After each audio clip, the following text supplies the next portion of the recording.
오늘 본문의 내용은 사랑하는 성도님 여러분께서 잘 아실 것입니다. 어느 아버지에게 두 아들이 있었는데 둘째 아들이 아버지에게 이제 돈을 달라고 해서 그 돈을 들고 가서 다 쓰고 이제 흉년이 들어서 먹고 살 것이 없을 때 돼지가 먹는 것을 먹다가 아버지한테 돌아가야겠다 하고 돌아온 이야기죠. 예수님께서 드신 비유인데요.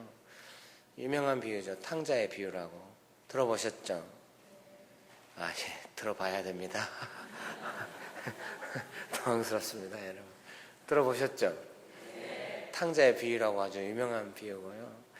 다 들어보신 줄 믿습니다. 그래서 둘째 아들이 아버지한테 돌아오는데 둘째 아들은 돈을 다 쓰고 또 아버지한테 잘못한 게 있기 때문에 아버지 돈인데 갖다 썼기 때문에 좀 아버지 집에 내가 아들로는 돌아가기 힘들다. 그래서 뭐 일꾼으로라도 가야겠다. 이렇게 마음 먹고 돌아오는 건데요. 그 둘째 아들이 돌아올 때 이제 아버지께서 어떻게 하셨는가 하는 것이 오늘 본문에 우리가 읽었던 누가복음 15장 20절 말씀입니다. 그 내용을 다시 한번 20절 말씀 같이 한번 읽어볼까요? 같이 한번 소리내서 읽어보겠습니다. 이에 일어나서 아버지께로 돌아가니라. 아직도 거리가 먼데 아버지가 그를 보고 측은히 여겨 달려가 목을 안고 입을 맞추니. 아직도 거리가 먼데 아버지가 막 달려갔다고 해요. 어떤 목사님이 설교하실 때 이 부분을 그렇게 해석한 것을 제가 들은 적이 있어요. 문을 안 잠궈 놓고 기다렸는갑다고. 그러니까 아들이 멀리서 오는 거 알아보고 막 뛰어가잖아요. 몰라요. 문이 없었는가도. 대답이 없네요. 당황스럽네. 그래서 이제 이 아버지가 막 멀리서 둘째 아들이 돌아와도 막 달려가는 거예요. 그리고 목을 안고 측은히 여겼다. 좀 불쌍히 여긴 거죠. 사랑하는 성도님 여러분, 우리가 둘째 아들처럼 이렇게 내 마음대로 내 욕심대로 또 아버지에게 잘못할 때가 있습니다. 그런데 우리가 아버지에게 돌아갈 때는 그런 우리를 측은히 여기시고 불쌍히 여기시는 그 아버지의 성품에 의지하여 돌아가야 되는 줄 믿습니다.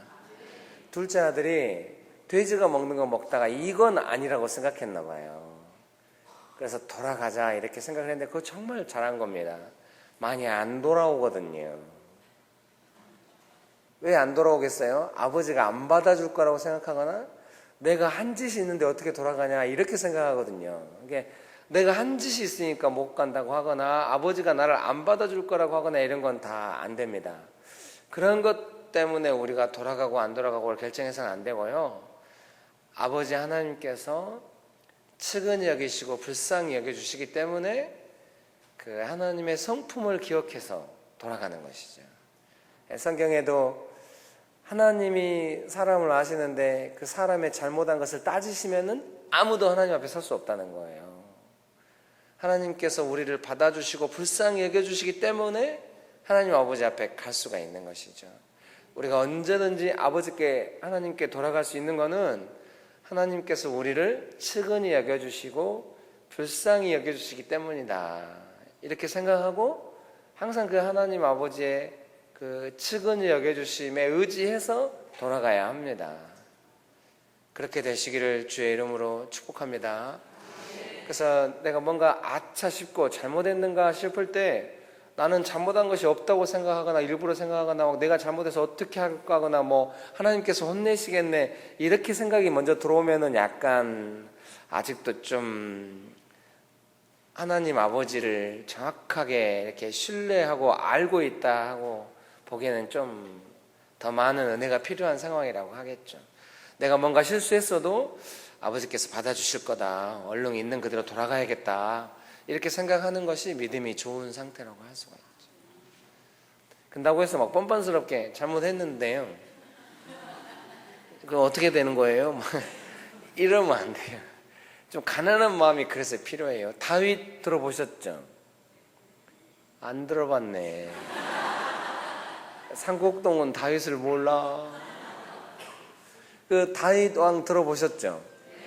아, 그렇게 하나님의 사랑을 많이 받고 들에서 양치다 왕 되고 막 하나님께서 그렇게 축복해 줬는데 그 자기 부하 우리야 장군의 부인을 뺏어가지고 죄를 지었어요.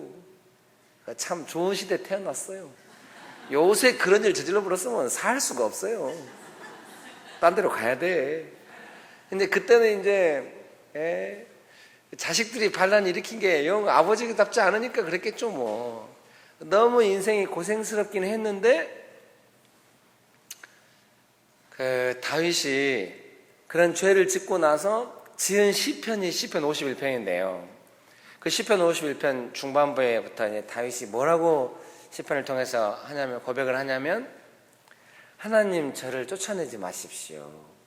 하나님께서 소를 잡는 걸 좋아하셨으면, 번제를 좋아하셨으면 자기가 번제를 드린다는 거예요. 죄 지으면 소 잡아서 대신 피 흘려서 죄를 용서받잖아요. 근데 하나님께서 구하시는 제사는 상한 심령이라는 거예요. 그래서 그걸 자기가 알았기 때문에 자기는 자기 죄에 대하여 아픈 마음으로 하나님 앞에 나가고, 이런 나를 하나님께서 멸시하지 않으실 거라고 믿는데요. 대체 나 용서받았죠? 안 받았나요? 하나님께서 그런 다윗을 용서하신 거예요. 다윗은 그렇게 하나님을 의지하는 것이 몸에 배 있는 거예요. 사울은 그게 안 돼가지고 끝내 자살을 해. 다윗보다 훨씬 제가 볼 땐 더 문제가 적은데도 이렇게 하나님 의지해서 용서받는 걸 잘 못하니까. 다윗이 나중에 인구 조사했거든요. 대부분이 병력 조사예요. 자기 능력과 힘의 크기를 재본 것 같아요. 하나님께서 막 화내시면서 셋 중에 하나 징계 받아야 된다고. 7년 동안 뭐 기근이 올 건지, 3개월 동안 대적한테 쫓겨다닐 건지, 뭐 3일인가 7일 동안 이렇게 온역, 전염병이 올 건지, 이걸 선택하라는 거예요. 그때 다윗이 그 전염병, 온역을 선택하거든요. 그러면서 다윗이 뭐라고 고백하냐면요, 나는 나 자신을 사람에게 맡기지 않고 하나님께 맡기겠다. 이렇게. 다윗이 하나님한테 이렇게 얻어 맞을 때도 하나님께 가서 딱 이렇게 좀 앵기는 표현이 너무 젊죠? 그 부모가 자식을 혼낼 때도 막 뭐라고 했다고 막 한 달 동안, 두 달 동안 삐졌고 말 안 하는 애기들이 있거든요? 정말 이런 애기들 어디다 써먹겠어요? 부모가 뭐라고 했어도 좀, 미안하다고, 내가 잘못한 것 같다, 좀 이렇게 앵겨야 부모가 용서해준 맛도 있고, 자식이 부모 의지하니까 부모가 살만하고 이런 건데, 뭐 지 맘에 좀 안 맞게 했다고 그냥 한 달 동안 말 안 해보고 이러면은 정말 복잡합니다. 아무리 자식이라도 너무 자존심 세가지고 뭐라고를 못하는 자식하고는 정이 안 가요. 오늘은 정이 듬뿍하네요. 찬양하고 예배드리는데 마음에 막 감동이 있는 거예요. 조국 교회가 많은 이야기가 있지만 제가 볼수록 좋은 교회가 많고 좋은 목사님 많고 착한 성도님들 되게 많고, 오늘 또 그런 교회를 발견하니 참 마음이 기쁘네요. 예. 처음부터 이렇게 시작할 것을.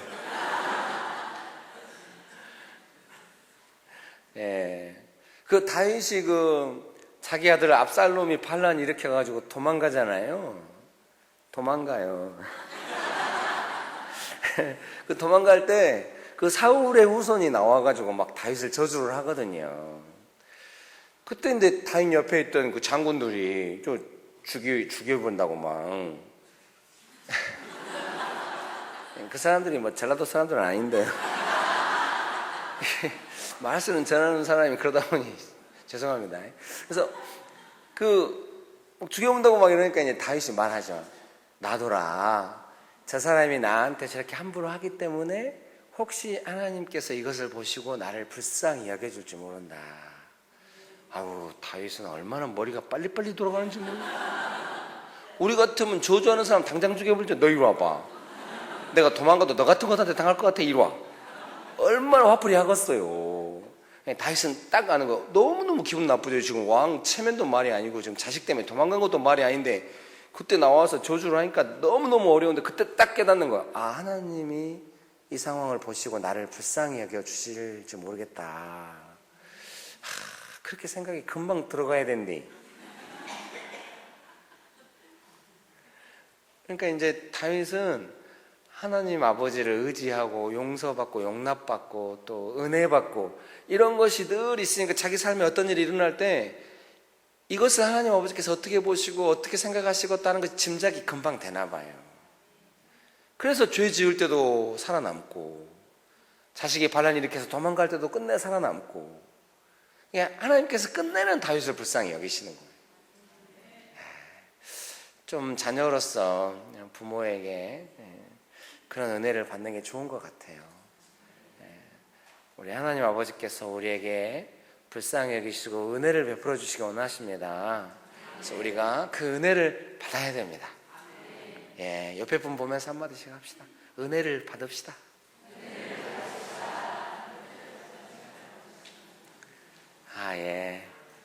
서로 갑자기 하려니까 좀 그렇죠. 근데 앞에서 볼 때는 엄청 분위기 좋아요. 서로 따뜻하게 이렇게 하고 워낙 서로 잘 못하. 근데 이 교회는 잘할 것 같아요. 축복합니다. 제가 제 딸한테도 이것을 제일 가르쳐주고 싶거든요. 은혜로 이렇게 하는 거에 대해서. 너무 지 욕심껏 하거든요. 공부를 욕심껏 해요. 그래서 제가 그렇게 하지 말라고. 보통 부모들은 자식이 욕심껏 공부하면 기뻐해야 되는데 저는 짜증이 나더라고요. 왜 새벽 3시까지 공부를 해? 얼른 자야지. 죄송합니다. 지금 얘가 중학교 1학년인데 초등학교 1학년 때 시험 본다고 새벽에 걸어 나오더라고요. 누가 그걸 시켰는지 알 수가 없어요. 지금 엄마나 아빠는 그런 사람이 아니에요. 공부를 해봤으면 좋겠죠. 근데 딸이 그렇게 하니까 이제 제가 왜 걱정하냐면 저는 이제 은근히 딸 자랑한다 생각하실지 몰라도 그것은 아니에요. 걱정을 진심으로 해요. 왜냐하면은 은혜 받아서 돼야 되거든요. 욕심껏 하면 반드시 한계가 드러나요. 제가 속으로 생각했죠. 욕심껏 하면은 수학이 안 될 거다. 제 딸이 저를 닮았어요. 국어, 영어 엄청 잘해요. 수학 안 돼요. 국어, 영어는 다 맞거나 하나 틀리거나 이런데 수학 막 70점 나와버려요. 막 80점 맞고. 요즘 수학이 그렇게 어려운가 봐요. 수학 보고 나서 완전히 초등학교 때까지는 욕심껏 해도 수학이 됐거든요. 중학교 가니까 확실히 안 된다는, 저는 이미 짐작하고 있었죠. 고등학교 가면 더 안 될 거야. 다 공감하신 거 보니까 수학이 안 되셨나 봐. 우리가 다 알잖아요. 그 안 되는 수학이 잘 되려면 어떻게 해야 돼요? 은혜 받아야 되거든요. 다윗도 여자 문제는 잘 안 됐나 봐요. 다른 것은 그렇게 완벽한데 그 부분에 은혜 받아야 살아남는 거예요. 사람이 다 약점이 있죠. 저 딸을 어떻게, 제 딸이 잘 됐으면 좋겠으니까 제 생각에는 은혜 받아야 한계를 넘어서서, 이게 인생이 결국 하나님이 은혜 주셔서 되었다 이렇게 고백하려고 있는 것이 인생이잖아요. 그러니까 내가 욕심껏 했고 잘 돼버리면 은혜가 없잖아요. 하나님께 진심으로 영광 돌릴 수가 없다고요. 축복합니다. 그래서 제 딸이 어려서부터 은혜에 기대해가지고 되기를 바랬고요. 계속 가르쳤어요. 조금만 일만 있으면 은혜에 접목시켜갖고 가르쳤어요. 초등학교 3학년 때 문자가 왔어요. 아빠, 내가 기도했는데 하나님께서 회장 선거 나가보라는 마음을 주셨어. 그래, 그러면은 하나님께서 뜻을 주셨다니 나가봐라. 나가서 회장이 된 거예요. 그 다음에 4학년 때는 자기가 회장할까 부회장할까 막 이렇게 이야기하더라고요. 그날 아침에 나가는데 제가 속으로 어째 기도를 안 했네. 근데 일부러 기도해주고 싶지 않더라고요. 뭔가 겪고 왔으면 좋겠다는 마음이 들었어요. 됐잖아. 오후에 좀 늦게 왔더라고요. 평상시보다 얼굴이 헬쓱이 갖고 왔더라고요. 아야, 뭔 일이냐 그랬더니 안 됐대요. 어떻게 안 됐냐 그랬더니 회장 선거 나갔는데 한 표 차이로 졌고 뭐 동대 동이 됐다가 다시 뭐 했는데 한 표 차이로 졌다든가 부회장 선거도 한 표 차이로 졌대요. 그러니까 제가 한마디 해줬어요. 거기서 위로를 해줘야 되는데 또 제 성격이 강해가지고요. 아빠가 아침에 생각을 하는데 기도를 안 했다는 생각이 들더라. 3학년 때는 기도해가지고 하나님이 뜻을 주셨기 때문에 네가 됐어도 하나님이 해주신 건데 4학년 때는 네가 회장할까 부회장할까 그 네가 하는 건 아니고 하나님이 해주셔야 되는데 좀 아빠가 걱정했었다. 한 표 차이로 진 거 그거 정확한 하나님의 뜻이야. 약간 아닌 거 그거 완전히 하나님의 뜻이다. 딸이 이해하겠어요. 막 어렵겠죠. 5학년 때는 회장 선거에 있다는 말도 안 하고 나가더라고요. 저는 엄마를 통해 다 알고 있었죠. 오늘이 회장 선거가 있는 날이라는 거를. 오후에 좀 애매한 표정으로 애매한 시간에 왔어요.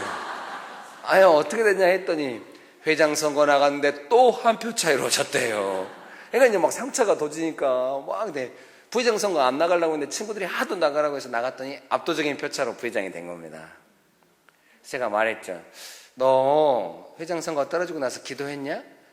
아 기도 안 하고는 견딜 수 없었대요. 또 한 표 차이로 지니까 너무 이제 마음이 상처가 되니까 하나님께 간절히 기도했고 아마 아직도 어려서 긴가민가 한 것 같아요. 철저히 깨닫게 되면 좋겠어요. 은혜가 아니면 의미 없다는 거를. 은혜 받아서 되어야 한다는 거. 그래서 시험 볼 때마다 계속 은혜로 되어야 한다는 거. 어느 날 제가 신문에 봤는데 최경주 선수라고 골프 선수 있는데 믿음이 좋은 분인가 봐요. 더 플레이어스 챔피언십이라는 골프 대회에서 우승을 한 거예요. 우승 상금이 무려 20억 원이었죠. 골프를 시켜 쓰겠어요? 아무나 되는 것은 아니겠지만요. 근데 각 신문에 인터뷰 기사가 실렸는데요. 제가 여러 신문을 뒤져봤거든요. 믿음이 좋으니까 아마 간증이 있을 거라는 생각을 했거든요.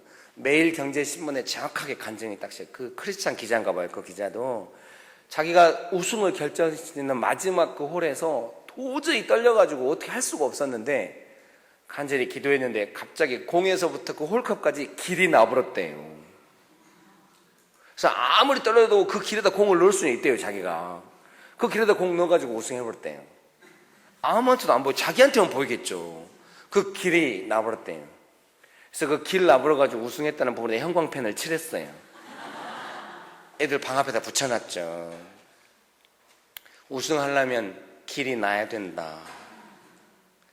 근데 초등학교 때 애들이 어떻게 기억했는지 모르는데요. 중학교 오니까 우리 딸이 수학시험을 망친 거예요. 그래도 불안해요. 망쳤는데 반에서 2등이. 죄송합니다.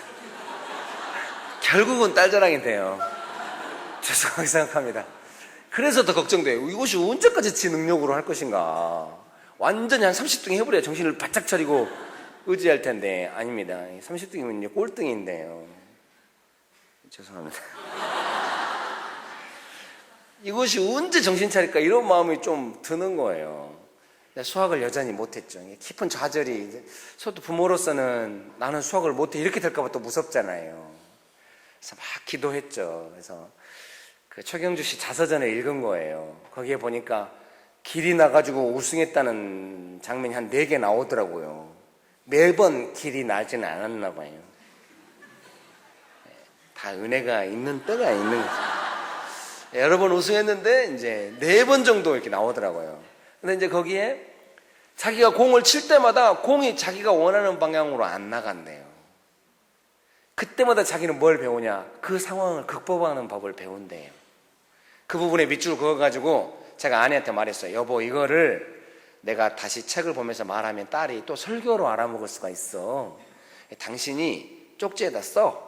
그래가지고 일하기 가방에다 집어넣어놔. 집어넣어놨대요. 읽었겠죠. 그래서 최경주 씨가 그 은혜 받은 내용들을 다 밑줄 그어가지고 책을 펼쳐가지고 애 방 근처에다 던져놨어요. 이렇게 오가는 길에 애 방에 책이 들어가 있는 거 보니까 아마 읽은 것 같아요.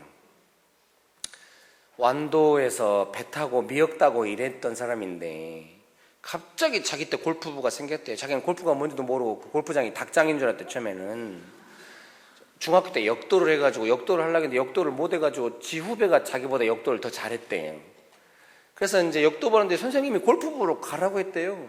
그래서 골프부로 갔는데 서울에서 어떤 선생님 모시 누군지도 모르고 그냥 골프부 놔드리고 도와드렸더니 너 서울로 오라고 그래가지고 서울로 가고, 자기가 서울로 가고 나니까 골프부가 또 없어졌대요.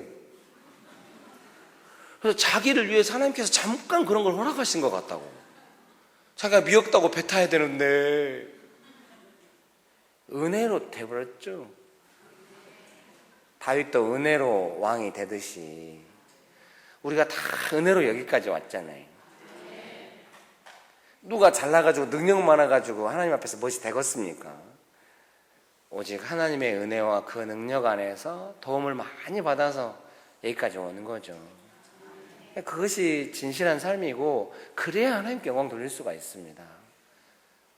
정말로 제가 제 자식한테 간절히 전수해주고 싶은 거, 그것은 은혜로 일이 되게 하는 겁니다. 그래서 막 중국어를 또 친구들 한다고 지도한다고 초등학교 때 오며 가며 시켰거든요. 어제 연락이 왔어요. HSK 3급에 합격을 했다. 별건 아닌데요.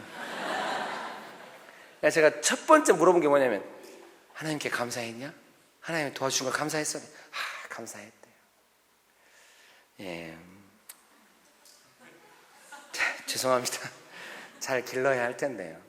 제일 제가 자식한테 전수해주고 싶고 신앙의 유산으로 물려주고 싶은 것은 하나님 아버지의 은혜를 받아서 일이 되는 거, 이거를 알려주고 싶은 거예요. 제가 은혜를 많이 받았거든요. 제가 못 온다고 이렇게 좋은 교회 와서 저녁에 설교를 할 수가 있겠어요? 은혜를 받은 건 불쌍히 여겨져가지고 하나님께서 은혜를 주시니까 제가 뭐 공부를 뭐 얼마나 했겠어요. 아무것도 아닙니다. 그냥 길에서 혼자 기도하고 그랬는데 막 사람들이 그냥 불러주고, 저는 전적으로 하나님의 은혜인 줄 압니다. 다윗이 들에서 양치다가 왕 됐다는 그 성경 구절 읽다가 제가 너무 감동을 받아가지고, 하나님, 다윗은 들에서 양치다가 왕이 됐으면 저는 어디서 하나님께 보였을까요? 우리 가족들이 다 이게 어려서 가출하고 막 엉망이거든요. 저만 어떻게 이렇게 하나님께 쓰임 받았으니 참 은혜입니다. 저를 어디서 보셨을까요? 이렇게 기도했는데 갑자기 그림이 확 마음에 떠오르는데, 제가 어려서 목포에 쓰레기통에서 쓰레기 주워 먹고 있던 때가 딱 떠오르요. 너를 목포 쓰레기통에서 봤다고. 우리 아버님이 술 많이 드시고 술 드시고 오면 어머님 많이 때리고, 제가 9살 때 큰형하고 싸우다 자살하셨어요. 형이 아버지 때려버렸단 말이에요. 이 동영상 어디 올리면 안 되겠습니다. 이런 것이 영상으로 나가면 상당히 곤란할 것 같아요. 우리 형님이 여기 부천에 사시거든요. 그래서 올지 몰라요. 그래가지고 아버지가 제가 9살 때 자살하셨어요. 그리고 어머니는 다른 남자분하고 이제 동거하면서 사시고, 다른 형제들은 다 어려서 가출하고, 셋째 형은 돈을 벌어서 큰형한테 맡겼는데 써버렸다고 또 싸우다 자살하고, 형도 상처가 많고, 저도 9살, 10살 때 갈 데가 없고, 그래서 형이 정말 어렵게 저를 길렀죠. 저도 어렵고 이렇게. 근데 이제 어머님이 제가 걸어다니면 할 때부터 나가서 일하셨어요. 아버지가 집을 책임 안 지니까 동부시장에서 시금치 따듬다가 나중에는 그 집 짓는 일 하셨어요. 옛날에 한식 집 짓잖아요. 막 그런 거 남자들이 하는 일 하셨어요. 제가 어려서 동네 형들하고 목포 외곽에 쓰레기 하치장 가서 쓰레기 많이 주워 먹었던 것 같아요. 잊어버렸는데 기억이 확 떠오르더라고요. 먹을 만한 거 있는가 막 뒤지면서 먹을 만한 거 주워서 먹었던 그 씁쓸한 맛이 기억나더라고요. 쓰레기 주워 먹다가 목사 돼버렸네. 제가 그때는 교회 다닐 때가 아니거든요. 9살 때부터 교회 다녔거든요. 그 어릴 때 쓰레기 먹고 있는 저를 하나님께서 불쌍히 여기고 보셨나 봐요. 감사하죠. 다윗이 나중에 그 하나님의 법궤가 돌아올 때 막 하나님 찬양하다가 바지가 벗겨지잖아요. 미갈이 부인이 어떻게 이스라엘 왕이 그렇게 채신머리 없이 그렇게 하냐 이렇게 말하니까 다윗이 내가 너한테는 왕이다 이렇게 막 말하거든요. 다윗이 백성들 앞에서는 왕인데 하나님 아버지 앞에서는 들에서 양치던 목동인 거예요. 어려서 하나님 앞에서 혼자 그 찬양하고 했던 것처럼 법궤가 오니까 막 그렇게 한 거예요. 잘못하면 죽을 수가 있거든요. 베레스 울사라고 법궤가 쓰러지니까 그냥 얼떨결에 잡았다가 죽고 막 이래요. 되게 엄격한데 다윗이 살아남은 거는 전심으로 하나님 찬양하니까. 사람들 앞에서는 자기가 왕이어도 하나님 아버지 앞에서는 목동인 거예요. 축복합니다. 예. 예. 그런 분을 뵐 때만 항상 은혜가 있는 거예요. 축복합니다. 축복합니다. 예. 감사합니다, 여러분. 축복합니다. 저도 항상 생각하는 거죠. 하나님께서 쓰레기통에서 나를 보셨다. 나는 쓰레기 주워 먹는 사람이라는 걸 잊어먹어서는 안 되겠다. 하나님 아버지 앞에서 항상 그런 마음을 잊지 않고, 제가 어디서 은혜 받았는가를 잊지 않고 하나님 의지하기 원합니다. 사랑하는 성도님 여러분들도 어디선가는 하나님이 보셨을 거 아니에요. 아무도 나를 도와줄 자가 없을 때, 심히 불쌍할 때, 그때 하나님께서 보셨겠죠. 그래서 아마 부평에 사시지 않을까. 유머가 안 되면 상당히 곤란한데. 네가 무엇을 알아서 부평에 와야. 축복합니다. 다 은혜 받으셔서 여기까지 오셨죠? 그렇겠죠. 다 은혜 받은 자리가 있죠. 하나님 나를 불쌍히 하게 해주시고 도와주시고 은혜 베푸셨던 그런 자리를 잊지 않게 되시기를 주의 이름으로 축복합니다. 제가 안산에 있는 어떤 교회 전도대원 특강 갔거든요. 전도대원만 400명이나 되더라고요. 번당이 공사 중이어가지고 교육관에서 이제 집회를 한 거예요. 좀 특별했어요. 설교하려고 딱 들어갔는데 눈물이 왈칵 쏟아지는 거예요. 아니 세상에 뭔 교회가 은혜가 많길래 예배당에 들어가다가 은혜 받아볼까. 마음이 너무 가난해지고 막 하나님 사모하게 되고 막 그런 은혜가 막 쏟아지는 거예요. 얼마나 설교가 은혜가 있었겠어요. 설교자가 그렇게 은혜를 받아봤으니까. 되게 좀 특별한 경험이었던 것 같아요. 그래서 이제 끝나고 갔더니 좋았는지 한 번 더 부르더라고요. 이번에는 뭐 눈물이 앞을 가려서 설교를 못해요. 막 도대체 누가 여기 있냐고, 하나님께서 왜 우리를 이렇게 불쌍히 여기시냐고. 또 좋았는지 세 번째 또 불렀어요. 몇 달 있다가 담임 목사님 나오셨어요. 김길 목사 소개하고 싶다고 하시면서 목사님이 쓰신 책 몇 권을 저한테 주더라고요. 집에 가서 읽어봤거든요. 20살 때 교회 안 당기셨는데 폐결핵에 걸렸대요. 그래서 맨날 자살 생각하고 이랬대요. 아버님도 폐결핵으로 돌아가셨고 어머님이 뭐 행상하신 거 이랬는데 어머님 얼마나 고통스럽겠어요. 근데 어느 날 자기가 살아야겠다고 생각했대요. 왜? 어머님이 산에 갔다 오셨는데 독사를 잡아왔대요.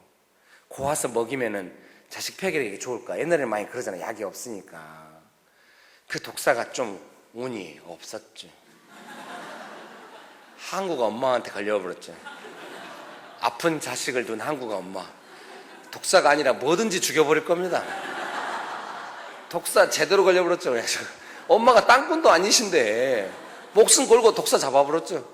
그러니까 이제 아들이 생각할 때 엄마가 목숨 걸고 이렇게 하는데 이런 생각이 들어서 살아야겠다고 생각했고 교회에 나가서 이제 목사님 되신 거예요. 나중에 명성교회에서 부흥하는 거 제가 CTS에서 유심히 봤거든요. 책에 없는 내용을 좀 이야기하시더라고요. 자살 시도를 4번이나 했대요. 하나님께서 은총을 베푸시는 사람은 죽을 수는 없는 거죠. 그래서 그 책에 얼마나 자기가 하나님의 은혜를 많이 받고 부모의 은혜를 많이 받았는지 성도들의 은혜를 많이 받았는지 절절히 써 있더라고요. 다시 한번 생각하게 돼요. 목회를 크게 하려면 아파야 돼. 그 한국에서 5손가락 안에 드는 큰 교회입니다. 안산제일교회라고. 고훈 목사님이라고. 그 한때 유명했잖아요. 목회를 크게 하려면 아파야 된다고. 그 인천 주한장로교회 목사님도 제가 다 읽어봤거든요. 큰 교회 목사님 책 거의 다 읽어봤어요. 큰 교회 목사 되고 싶어가지고. 그 나경일 목사님도 막 간암에 걸려가지고 기도원에 가셨는데 이제 죽음을 준비해야겠다는데 기도할 때마다 안 죽겠다는 마음이 들어가지고 그러면 고쳐달라고 기도했더니 간암을 나사버려가지고 우리는 너무 건강해. 아플 새가 없어. 이제 아파야 된다는 것이 아니라요. 그만큼 사람이 연약하니까 은혜에 많이 기대게 되잖아요. 하나님께 의지하니까 하나님께서 불쌍히 여겨주시고 베풀어 주시는 게 있는 거죠. 아무리 사람이 노력해도 하나님께 받아야 됩니다. 최경주 씨도 얼마나 노력하는 사람인데요. 동전을 쌓아놓고 동전을 치면서 골프 연습을 한대요.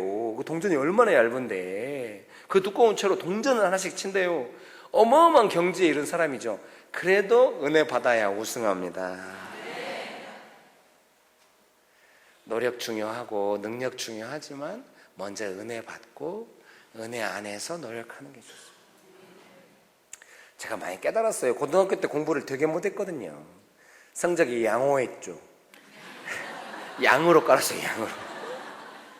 근데 대학교 가서는 1등이었습니다. 대학교 제가 이제 갔는데 철학 전공이었는데 철학책을 딱 폈더니 검은 것은 글씨고 하얀 것은 종이. 분명히 한국말인데 이해가 안 돼요.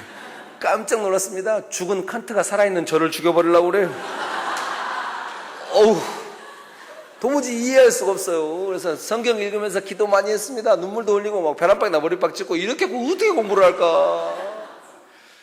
어느 날 갑자기 책이 다 이해가 된 거예요. 나중에는 교수님들이 이뻐하셔가지고 야 김길 질문해. 네가 질문하면 오늘 수업하고 너 질문 없으면 수업 끝이야. 막 이렇게. 죄송합니다. 아르바이트하고 막 선교단체 훈련받고 교회 섬기느라고 공부를 많이 못해요. 근데 1등을 해야 장학금을 받아 학교를 다니니까요. 시험기간에 도서관에 자리 없어요. 다 이미 자리 잡혀 있어요. 하나님 저는 오늘 꼭 공부해야 돼요. 자리 하나만 주세요. 앉으면 주인이 안 와요. 저녁에 몰래 와서 자기 가방 들고 도망가요. 그 다음날 또 기도하고 앉으면 안 와요. 그 다음날 또 기도하고 앉으면 안 와요. 시험 끝나면 바로 와요. 얼마나 제가 무섭겠어요. 시험을 치르는데 3문제가 나오는데 2문제는 정답을 잘 썼어요. 마지막 한 문제가 답이 안 떠오르네. 이거 못 쓰면 A+ 안 나오면 장학금 못 받. 시험보다 기도했는데 답이 떠올랐어요. 그런 일이 아주 많았어요. 중국어 막 제2외국어 했는데 고등학교 때부터 중국어 학원 애들이 있어가지고 도저히 A+ 못 맞을 것 같아요. 시험 열심히 봤거든요. 끝나고 우연히 벤치에 앉아있는데 교수님이 지나가시면서 저한테 물어보는 거예요. 괜히 인사드렸더니 시험 잘 봤냐고. 그래서 열심히 치렀습니다. 교수님 제 표정이 좀 짠하니 하나님께서 그런 마음 주셨다고 저는 생각해요. 왜 시험 잘 봐야 돼요? 그렇게 물어보더라고요. 그래서 제가 아니 뭐 점수가 안 나오면 방학 때 아르바이트 하면 됩니다. A+. 제가 올려달라고 말한 적도 없어요. 제가 예수님 인격적으로 만난 뒤로는 계속 은혜가 있었습니다. 등 뒤에서 약간 밀어주는 그런 은혜. 네? 배가 이렇게 바람 타고 약간 가듯이. 우리는 뒤에서 바람이 안 불면 무엇이요? 어쩌그래 뭐 내가 무엇을 잘못했을까? 막 이러면서 은혜가 없으면 너무 당황해요. 항상 그 하나님의 그 보호와 은총이 있거든요. 여러분도 그러시죠? 네. 축복합니다. 이 교회가 그런 우리 목사님이 그런 분이시요. 축복합니다. 제가 군대에서 군종병이었거든요. 군종감님이 오면은요 다 어딘가 숨어야 됩니다. 근데 저한테 막 양복 사라고 돈 보내주고 은혜 베풀어주고 또 이렇게 불러주시고 제가 은혜를 많이 입었습니다. 그래서 교회에서 딱 왔더니 이렇게 따뜻한 은혜가 있어요. 너무 참 축복합니다. 축복합니다. 그래서 이 둘째 아들이 아버지께서 나를 측은히 여겨주신다 해서 이렇게 딱 돌아갔거든요. 그래서 그 아버지께서 주시는 측은히 여기는 마음, 그 은혜에 기대어서 항상 우리가 돌아가야 합니다.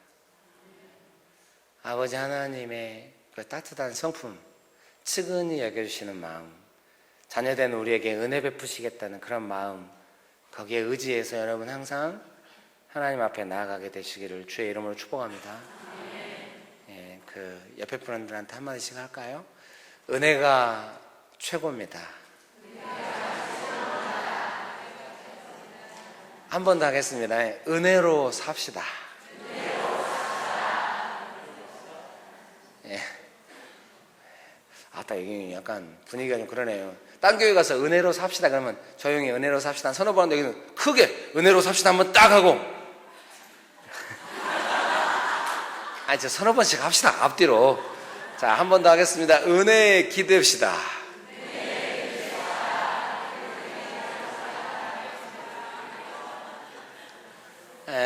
서로 불쌍히 여기고 은혜로 하는, 뭐든지 은혜로 되는, 은혜가 풍성한 그런 은총이 가득한 삶이 되시기를 주의 이름으로 축복합니다. 둘째 아들이 좀 빨리 돌아갔으면 더 좋았긴 했겠지만 그래도 늦게라도 돌아가기로 한 거, 은혜의 길로 다시 접어든 거죠. 너무 감사한 거죠. 혹시 사랑하는 성도님 여러분께서 뭔가 일을 진행하는데 좀 은혜가 없고 너무 팍팍하고 이러면은 좀 훈련일 수도 있지만은 좀 기다리면서 은혜를 많이 구하시면 좋겠어요. 항상 뭔 일이 잘 되기 전에 은혜가 있습니다. 살살 좀 일이 힘들어도 은혜가 있으면 감당할 수가 있거든요. 그래서 하나님께서 항상 우리에게 은혜를 주시니까 그 은혜가 줄어들지 않게, 은혜 받으려면 간단해요. 항상 잘했든 못했든 하나님 아버지 앞에 나가서 의지하면서 도와달라고 하고 사정하고 매달리면 돼요. 여러분 그동안 인생을 사시면서 어려울 때가 있었죠? 한 3분만 있었네. 다시 한번 여쭤볼게요. 인생을 살면서 어려우실 때가 있었죠? 그때 간절히 의지하셨죠? 그래 보여요.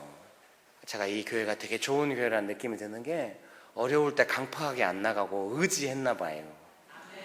분위기가 착하네. 어려울 때 강팍하게 나가면 상당히 곤란하거든요. 어려울 때 하나님 간절히 의지할 때 하나님께서 어떻게 해주셨어요? 반드시 은혜 주셨죠? 그렇게 계속하면 돼요. 안산제일교회 목사님처럼 교회가 그렇게 부흥돼도 계속 의지하니까 그런 은혜가 있는 거 아니에요. 이제 그런 사람들을 우리는 고수다. 잘 나가도 계속 은혜를 받는 사람. 우리도 그렇게 돼야 되는 줄 믿습니다. 어려울 때 은혜 받지만 일이 좀 풀리고 이래도 더 은혜를 받아가지고 하나님께 영광 돌리고 막 끝까지 하나님 의지하고. 그런 것 같아요. 자식이 독립해서 부모한테 잘하는 것도 중요한데 막 부모를 이용한다는 게 아니라 부모랑 서로 의지하면서 잘 사는 자식이 제일 좋은 자식인 것 같아요. 축복합니다.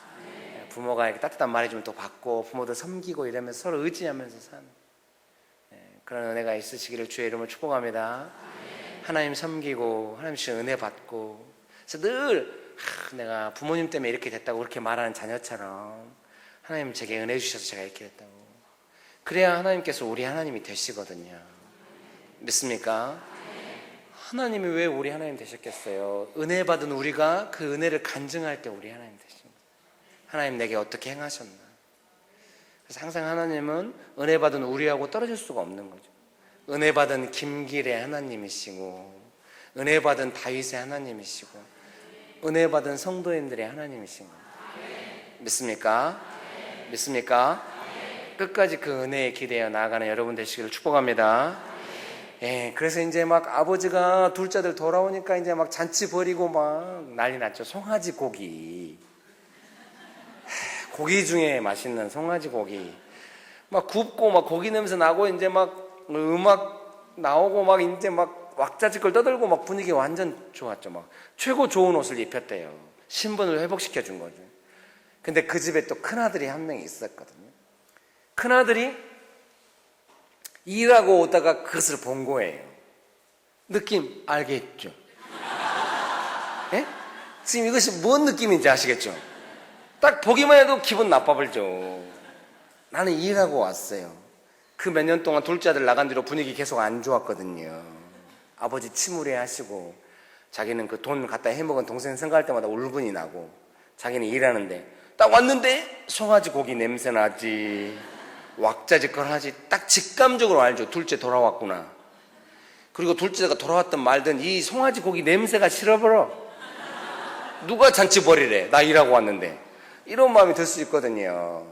그래서 큰아들이 종을 불렀어요. 뭔 일이냐. 종이 이제 둘째 아들 돌아왔다고 하니까 이제 성기를 내버렸어요. 큰아들이 아주 크게 성기를 내버렸나 봐요. 아버지가 나올 만큼. 잔치 분위기 깨졌죠. 아버지가 나오셨으니까. 밖에서 뭔 일이 있으니까 이제 아버지가 나오셔가지고 그런 거죠. 아야, 얼른 가서 같이 잔치하자. 큰아들이 속인 이야기를 하는 거예요. 아니, 둘째 아들이 창기랑 재산 다 해먹고 왔다고 이렇게 하면 되냐고. 나는 지난 몇 년 동안 이 일만 했는데 나를 위해서는 아무것도 안 해주셨는데 이러면 안 된다고 생각한다고. 그럴 법하죠. 큰아들 입장에서 그럴 수 있는데 어째 표정이 영 큰아들을 너무 동정하는 그런 눈빛이야. 아이고 그러면 안 되겠습니다. 큰아들이 그럴 법해요. 짠하긴 해. 고생했으니까 그렇게 말할 수도 있고. 근데 이제 아버지께서 하시는 말이, 아니 얘는 죽었다 살아나서 이렇게 잔치를 하는 건데 이 집안의 모든 것은 다 네 거다. 이제 아버지의 마음은 뭐냐면 두 가지 마음이 있는 거죠. 하나는 큰아들한테 집을 맡겨야 되니까 둘째 아들한테는 못 맡기잖아요. 해먹어보러 가지고 권위가 없어요. 다 아니까. 그래서 큰아들한테 집을 맡겨야 되는데 이제 큰아들이 집을 맡았으면 뭐가 있어야 되겠죠? 좀 너그러워야 되잖아요. 둘째 잘못한 거 계속 따지고 막 치리해버리고 막 너 종으로 일하라고 해버리고 이러면은 아버지 마음도 상하고 집안 분위기가 안 되고 무엇보다 사람들이 큰아들을 두려워하게 되잖아요. 큰아들이 좀 너그러웠으면 좋겠잖아요. 둘째를 따뜻하게 받아주는 것이 큰아들의 너그러움이 돼서 일이 잘 될 수가 있는데 큰아들은 이제 마음이 상하니까 그걸 이해를 못 해버려요. 축복합니다. 그리고 둘째 아들이 죽었다 살아나서 이제 부모 마음이 그러잖아요. 원래 잘 나가는 자식도 자랑스럽지만은 못 나가는 자식이 마음 아픈데 큰아들은 도저히 그걸 이해를 못하는 거예요. 큰아들이 제일 조금 아쉬운 건 뭐냐면 아버지의 마음을 모른다는 거예요. 어떻게 알겠어요? 몰라. 아버지의 마음을 모르는데 또 왜 모르냐? 자기가 한 것이 있다고 생각해서 모르는 거예요. 그래서 제가 생각할 때 큰아들이 잘 살아오긴 했지만은 뭔가 우리가 내가 무엇을 했다는 것으로 아버지 앞에 나가면 안 될 것 같아요. 그러면은 둘째 아들만 못할 수도 있어요. 축복합니다. 그렇게 안 되시기를 주의 이름으로 축복합니다. 항상 우리는 내가 무엇을 못 해가지고 어떻게 되겠네, 내가 무엇을 해가지고 어떻게 됐네, 이것이 아니라 아버지의 마음을 받아서 그것을 내 마음 삼아서 은혜로 사는 거죠. 저희 같으면 어떻게 하겠습니까? 딱 봤는데 송아지고기 냄새 나면 누구든지 기분이 좀 별로죠. 저도 그럴 것 같아요. 막 옷에다 흙 묻히고 소쿠리 하나 들고 터벅터벅 걸어오는데 저기서 잔치 벌어져 보면 기분이 별로죠. 내가 고생한 아들인데. 근데 저는 어떻게 할 것 같아요? 순간 기분 나쁘지만 얼른 손 씻고 들어가가지고 아버지 보면서 아버지 기쁘시겠네요. 좋으시죠 아버지? 제 마음과 상관없이 그렇게 할 수 있을 것 같아요. 축복합니다. 그럴 수 있다고 그러네요. 그렇게 되시기를 주의 이름으로 축복합니다. 그 적절한 비유인지 모르겠습니다만 그 세종대왕이 자기 아버지 태종이 되게 무섭잖아요. 세종대왕 장인어른을 태종이 죽여버렸대요. 자기 장인어른이 죽은 날 잔치 벌어졌는데 거기 나가서 세종이 태종 앞에서 춤췄대요. 그래서 세종대왕이 됐다고. 약간 원칙이 있는 것 같아요. 좀 이렇게 우리 형도 아버지한테 그렇게 하고 우리 형제들도 막 엄마 때리고 막 이랬거든요. 다 자기 마음이 너무 심해가지고 좀 자식이니까 부모의 마음 알기 어렵지만 하나님 아버지의 마음 받을 수 있거든요. 여러분 신앙생활 하실 때 하나님 아버지께서 지금 어떤 마음이실까 이것을 조금만 알면은 내 마음이 많이 바뀝니다. 그래서 하나님 아버지의 마음 모르고 내 마음대로 하면은 좀 가혹하든지 스스로 위축되든지 이럴 수가 있거든요. 큰아들이나 둘째아들처럼. 그러면 안 되고요. 항상 하나님 아버지 마음 받아가지고 마음의 중심을 잘 잡아가지고 무엇이든지 은혜로 아버지의 마음을 시원케 해드리는 사람으로. 자식이 아무리 잘해도 부모가 원하는 것이 아니면 부모 마음이 안 시원해요. 자식이 좋아 보이는 옷, 자식이 좋아하는 음식 막 부모님한테 해드리면은 부모님이 말이야 좋다고 하겠지만 힘드실 거예요. 저희 어머님 이번에 명절에 오셨을 때 전복죽을 꼭 했거든요. 매달 어머니한테 뭘 보내드리거든요. 감도 보내드리고 뭐 어머니 감 좋아하시고 꽃감도 보내드리고 반건 나는 반건조 홍시보다는 꽃감이 낫더라. 그래서 이제 꽃감 보내드리고 막 생선 보내드리고 소뼈 막 소고기 막 보내드렸는데 제일 반응이 좋았던 게 전복이었어요.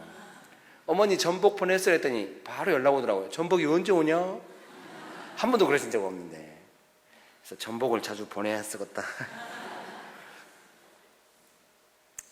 사랑하는 성도님 여러분, 우리가 신앙생활 할 때는 내 마음에 맞게 내가 원하는 대로 하는 것이 아니라 하나님 아버지의 마음에 맞춰서 하나님 아버지의 마음을 시원케 해드리고 기쁘게 해드리면서 하는 것인 줄 믿습니다.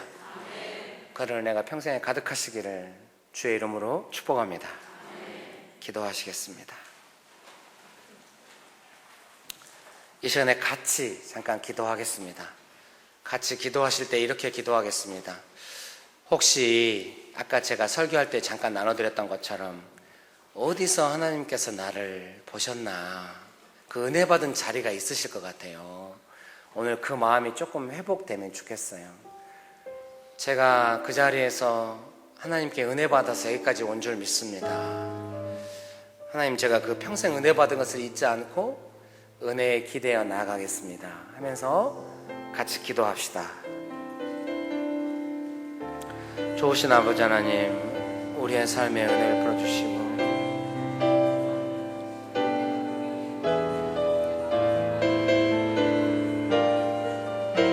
우리가 은혜 받은 자리가 있는 것을 기억합니다.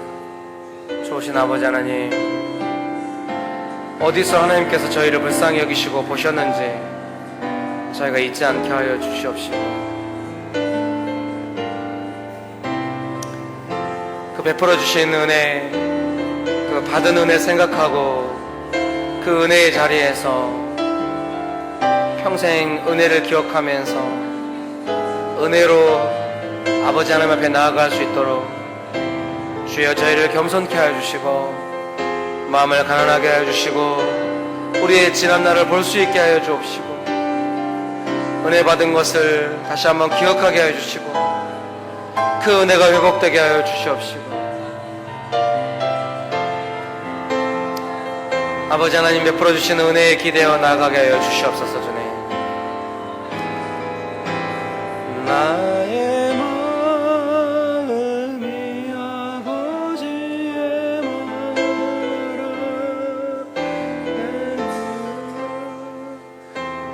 지혜 뜻이 될 수 있기를 나의 온 아버지의 마음으로 내 모든 삶 당신의 삶